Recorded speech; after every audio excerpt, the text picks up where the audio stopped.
Hi, 1 minute in God's word, reading from the book of 1 Samuel 36. And David was greatly distressed, for the people spake of stoning him, because the soul of all the people was grieved, every man for his sons and his daughters. But David encouraged himself in the Lord his God.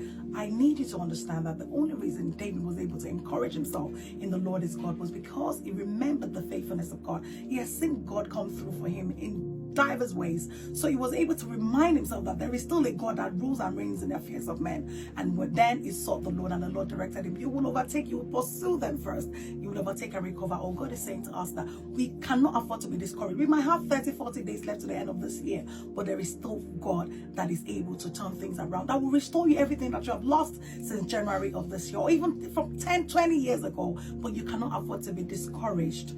David, 2 weeks ago, I was just discouraged for no reason, and my friend said, and I told my friend, she said the same, that she's been discouraged, and the Lord brought this scripture to my heart that David was able to recover all because he encouraged himself. You need to encourage yourself to recover all. God bless you and have a great week.